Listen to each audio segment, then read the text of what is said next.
Hello everyone, my name is Christian. Welcome back to my hobby blog. I'm so excited because I just finished one of my favorite books in a long time because I had so low expectations going in. And I'm talking about Robert Jordan's Warrior of the Altaii.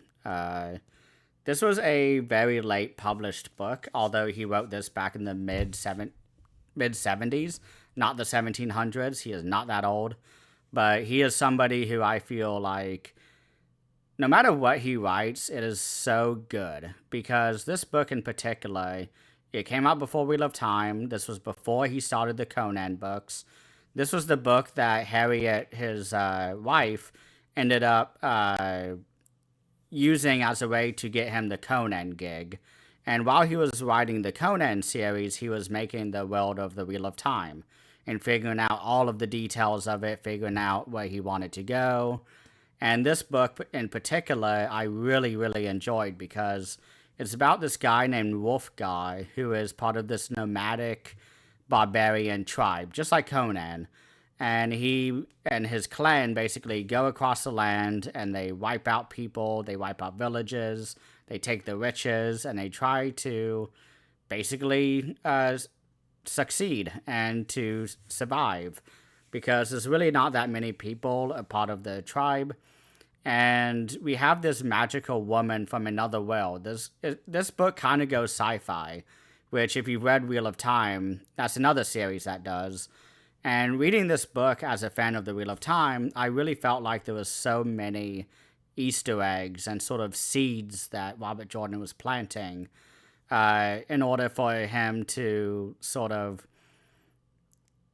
have Wheel of Time be so well realized. Like all the ideas that he has in this book come back in Wheel of Time, and I really, really enjoyed that. I mean, we have the spine of the world, or the backbone of the world, is what it's called in this book.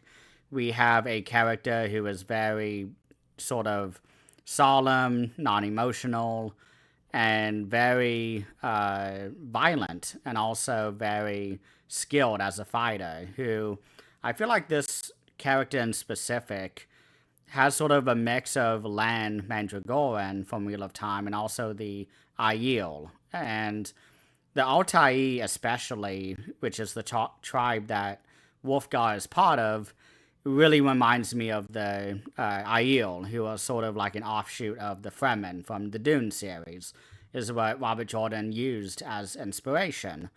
And you can see that Robert Jordan just had so many ideas that he was kind of tinkering with while writing this book. And I loved the setting as well. It's very deserted, it's very desert focused. And in particular, we have these various cities that have sort of used farming as a way to achieve sustenance and self independence.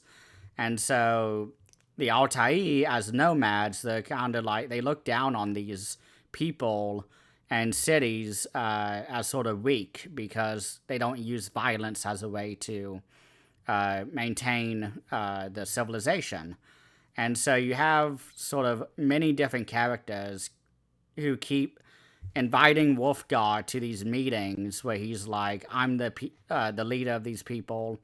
I want to do this. I want to take over the city. We are fated to do so." And as I said earlier, we have this woman from another world who just kind of appears, and they cast a spell on her in order for her to forget what her language was before and sort of take what she knows already and translate her language to the new language of this land that everyone else speaks, like Wolfgar and the rest of the magic users. And it's really interesting because this woman really reminds me of the character of Min from Wheel of Time. She's always seeing prophecies. She's always seeing these sort of omens within the land.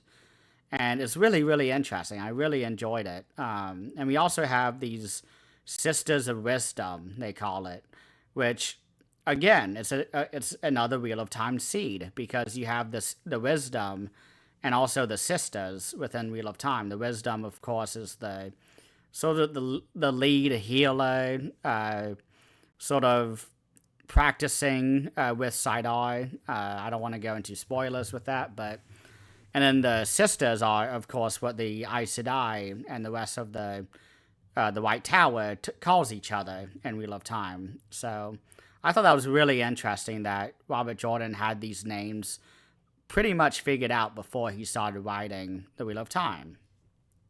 And one thing I really, really loved about this book, too, is that I love the battle scenes. That's one thing that I feel like Robert Jordan has always excelled at least through the Wheel of Time. And I'm happy to see that 15 years before Eye of the World, he was writing really great battle scenes. And that really comes across, I think, from his Vietnam War experience as a helicopter gunner. And it was just really, really cool reading those action scenes because you don't have the Wheel of Time like Cat crosses the courtyard or all those other kind of named attacks that Robert Jordan allows the reader to fill in those kind of details of how the fight scene went.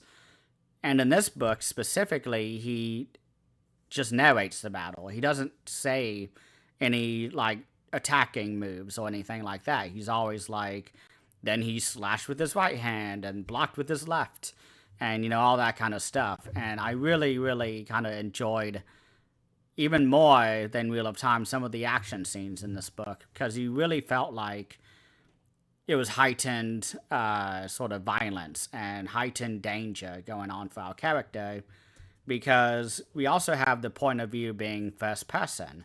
So it's constantly I and he and, you know, stuff like that where you are seeing through Wolfgar's eyes. And it was really fun getting his perspective on everything because he just wants to smash stuff. He wants to kill. He wants to maintain the survival of his tribe. And this woman from another world, she comes in. She's like, hey, you guys are going to die like very soon, within a generation, because you guys need to learn how to farm. You guys need to learn how to make cities. And Wolfgar's like, you know what? You know, that sounds fine. You know, that sounds great. But I'm going to, with my people, take over this main capital city that everyone is sort of like funneling through from one country to the next. It's a really populist, very population heavy. I mean, I guess a large population. It has a really good economy going on. It's pretty self-sufficient. And it's really interesting because this city, I felt like, could basically have been part of the Aiyo Waste, the way that it was written. I really, really loved the way that he basically was just figuring out the Wheel of Time through this book. And this book on its own was really fun to read. I really enjoyed it. I think people are a little harsh on this book. I loved it, honestly. I think I'm going to give it a 9 out of 10. I really enjoyed it. I read it in 2 days. It's almost 400 pages, and I just could not get enough. It's really interesting, too, because when I finished the book, I was kind of thinking to myself, like, man, because this does end in a way that sort of promises a sequel, but he never wrote the sequel. And so I was kind of thinking to myself after finishing, I was like, what if he built out this world instead? Or somehow tied this book into Wheel of Time? Like, how would that have worked? Is sort of what I was thinking. And I would love to see that. I would have loved to have asked Robert Jordan about this book because I think it's fantastic. I really enjoyed it. It's great. I think more people should read it.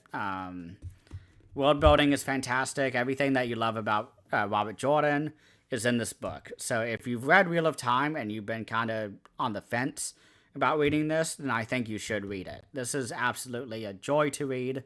It was so fun to find all the connections to Wheel of Time.